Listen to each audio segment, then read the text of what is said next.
जैसे कोविड के एक अपने सिम्टम्स थे, इस वायरस के क्या सिम्टम्स हैं? हम बोलते हैं कि सर्दियों में कि वायरल हो गया, बुखार हो गया, कि जैसे कि फीवर, खांसी, जुकाम, बॉडी एक्स, यही सिम्टम्स होती है।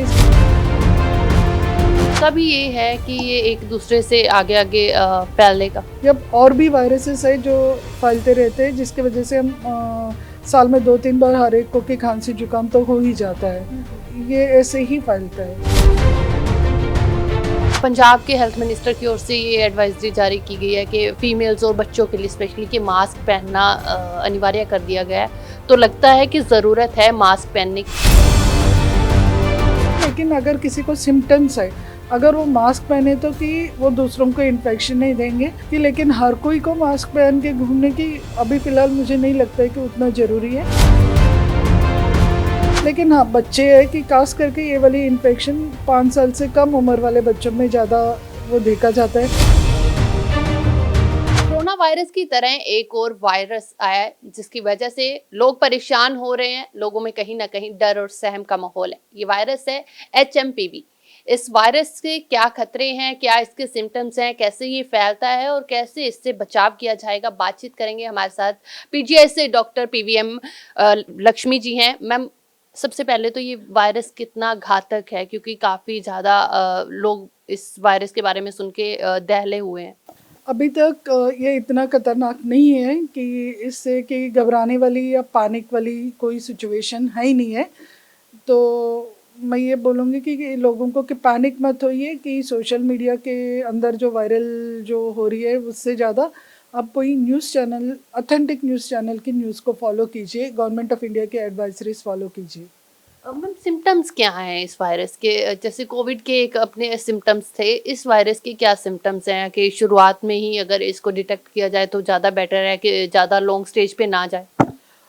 इसमें कि ये सेल्फ लिमिटिंग वायरल इलनेस है, आम वायरल फीवर जैसे ही होता है। मोस्ट ऑफ द केसेस में, लेस देन 1% केसेस में कभी कभार सीवियर हो सकता है, बट मैक्सिमम केसेस अपने आप हफ्ते के अंदर अंदर रिकवर कर लेते हैं। ये हम बोलते हैं कि सर्दियों में कि वायरल हो गया, बुखार हो गया, कि इसी टाइप का लक्षण होती है, जैसे कि फीवर, खांसी, जुकाम, बॉडी एक्स, यही सिम्टम्स होती है। इसका खास अलग सा कोई वायरल फीवर के अलावा कि कोई अलग से सिम्टम्स होते नहीं है। अच्छा, इसका भी ये है कि ये एक दूसरे से आगे-आगे फैलने का? ये जैसे कि जितने भी हमारे रेस्पिरेटरी इन्फेक्शंस है, वो हम रेस्पिरेटरी ड्रॉपलेट्स के थ्रू एक दूसरे को फैलता है। वो इन्फ्लुएंजा हो या कोविड हो या ये वाली वायरस हो, या और भी वायरसेस है जो फैलते रहते हैं, जिसकी वजह से हम साल में 2-3 बार हर एक को कि खांसी जुकाम तो हो ही जाता है। तो ये ऐसे ही फैलता है। पंजाब के हेल्थ मिनिस्टर की ओर से ये एडवाइजरी जारी की गई है कि फीमेल्स और बच्चों के लिए स्पेशली कि मास्क पहनना अनिवार्य कर दिया गया है। तो लगता है कि ज़रूरत है मास्क पहनने की। और मास्क इतना मैंडेटरी नहीं है हर कोई को पहनना, लेकिन अगर किसी को सिम्टम्स है, अगर वो मास्क पहने तो कि वो दूसरों को इन्फेक्शन नहीं देंगे। और जिसका इम्यूनिटी कम है, कि जैसे बुजुर्ग लोग हैं, कि या इम्यूनो कॉम्प्रोमाइज लोग हैं जो किसी की कारण से कि उनकी इम्यूनिटी कम है, तो वो लोग जब भीड़ भाड़ वाली जगह पे जा रहे हैं तो मास्क पहने तो वो अपने आप को बचाव कर सकते हैं।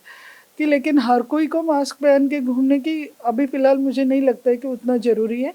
लेकिन हाँ, बच्चे हैं कि ख़ास करके ये वाली इन्फेक्शन 5 साल से कम उम्र वाले बच्चों में ज़्यादा वो देखा जाता है। लेकिन उनको कि आपको भी पता है कि 5 साल से कम उम्र वाले बच्चों को मास्क पहनाना कितना मुश्किल है। तो हम ये कर सकते हैं कि जिसको बीमारी है उनको उनसे दूर रखिए। जी। मैम, कैसे डिटेक्ट कैसे करेंगे इसके लिए, और क्या कुछ PGI में क्या कुछ तैयारियां की गई हैं?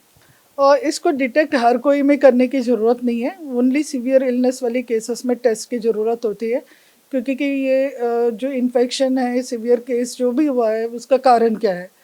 ये ज़रूरी नहीं है कि वो HMPV ही होगा, कि वो इन्फ्लुएंजा भी हो सकता है, कि कोविड भी हो सकता है, कि या HMPV भी हो सकता है, या कोई और वायरस भी हो सकता है, कि माइकोप्लाज्मा निमोनिया भी हो सकता है। बहुत तरह की है कि जो इस तरह के इन्फेक्शंस कॉज करते हैं। खास करके इस टाइम पे इस तरह के इन्फेक्शंस के साथ लोग एडमिट भी होते हैं।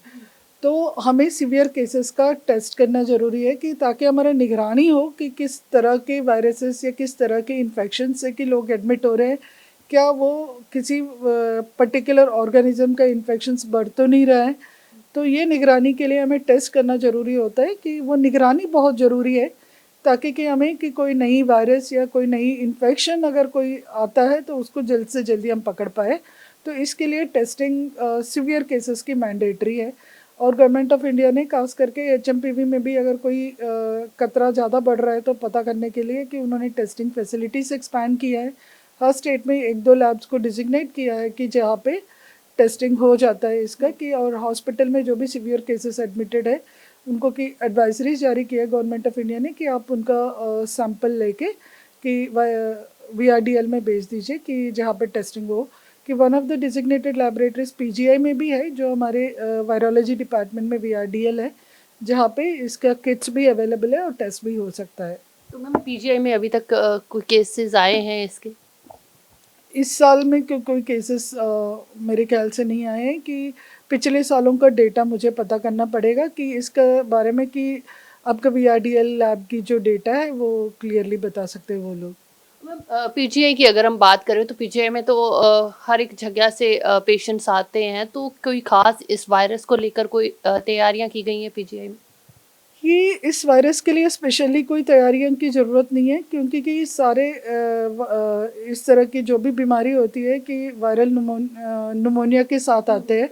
वो वायरल हो सकता है, किसी में बैक्टीरियल हो सकता है, कि सांस लेने की दिक्कत, इस तरह के सिम्टम्स से जो भी आते हैं उनको एडमिट किया जाता है, उनको टेस्ट किया जाता है और उनको ट्रीटमेंट किया जाता है। इसके लिए कोई स्पेसिफिक दवाई नहीं होती है कि वायरल इलनेस के लिए, तो उनको सपोर्टिव थेरेपी की ज़रूरत होती है, many of the viral illnesses.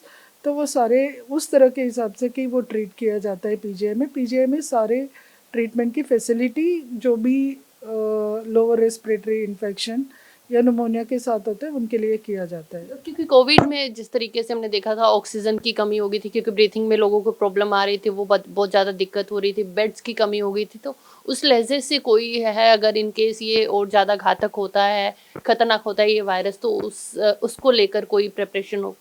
या अभी तो फिलहाल उस लेवल पे कोई खतरा नहीं लग रहा है, लेकिन हाँ हर एक हॉस्पिटल की अपनी प्रिपेयर्डनेस प्लान होती है, कि जैसे अगर बाई चांस की केसेस बढ़ रहा है या कि कुछ इसे खतरनाक सी साबित हो रही है, ये इन्फेक्शन हो या कोई और इन्फेक्शन हो, कि गवर्नमेंट ऑफ इंडिया के एडवाइजरीज के हिसाब से कि हम रोल आउट करेंगे, कि पहले की कुछ एरियाज एक्टिवेट करेंगे, फिर बाद में और एक्सपैंड करते जाएंगे डिपेंडिंग अपॉन द रिक्वायरमेंट।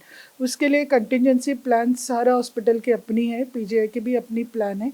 और गवर्नमेंट ऑफ इंडिया हर साल जब भी कोई भी बीमारी की आउटब्रेक की सीज़न होती है उस टाइम पे मॉक ड्रिल करवाती है। पीछे भी मॉक ड्रिल हुआ था, क्योंकि ये इन्फ्लुएंजा की सीज़न है, पेशेंट्स बढ़ भी सकते हैं कभी के बार, तो इसीलिए उस हिसाब से हमारा सारा तैयारियां हो रखी है मॉक ड्रिल में भी, कि वी आर प्रिपेयर्ड कि अगर बाई चांस अगर बढ़ जाता है केसेस तो हम अपना कंटिजेंसी प्लान उस हिसाब से कि हम रोल आउट करेंगे। अभी फ़िलहाल वो उसको एक्टिवेट करने की ज़रूरत नहीं है, कि जब ज़रूरत पड़ेगी हम एक्टिवेट कर लेंगे। मैम लोगों को क्या एडवाइस करना चाहेंगे, क्या कुछ प्रिकॉशंस ज़रूरी हैं इस वायरस से बचने के लिए? तो मैं यही एडवाइस करूँगी कि एक तो नंबर 1 कि पैनिक नहीं होनी है। नंबर 2 मैं ये कहूँगी कि जो भी एडवाइजरीज़ है वो ऑथेंटिक न्यूज़ चैनल या गवर्नमेंट ऑफ इंडिया के एडवाइजरीज़ फॉलो करें। नंबर 3 सेल्फ मेडिकेशन, एंटीबायोटिक्स ना ले, वायरल इन्फेक्शन है मोस्ट ऑफ द इस सीज़न में ज़्यादातर जो इन्फेक्शंस होती है वो वायरल होती है, वो अपने आप सेल्फ लिमिटिंग होती है, ठीक हो जाती है। तो कि केमिस्ट के दुकान से एंटीबायोटिक्स लाके कि फटाफट खाना नहीं चाहिए। और किसी को कि फीवर बहुत तेज़ बुखार है, 3-4 दिन में ठीक नहीं हो रही है, सांस लेने की दिक्कत है, तो वो डॉक्टर को विजिट करे, डॉक्टर के सलाह के अनुसार कि एंटीबायोटिक्स की दवाई ले ले, कि अननेसेसरी एंटीबायोटिक्स ना खाए। जी बहुत बहुत धन्यवाद मैम। तो पीजीआई से डॉक्टर पीवीएम लक्ष्मी हमारे साथ थे, जिन्होंने बताया कि किस तरीके से ये जो वायरस है वो फैलता है और किस तरीके से इस वायरस को रोका जा सकता है। तो वाकई पैनिक करने की ज़रूरत नहीं है, क्योंकि कहीं ना कहीं एक वायरल की तरह है ये वायरस भी, परंतु अगर आप सावधानी बरतेंगे तो इस वायरस से भी बचा जा सकता है और आप अपनों को भी बचा सकते हैं। कैमरा पर्सन गगन के साथ शालू मेरोक, चंडीगढ़।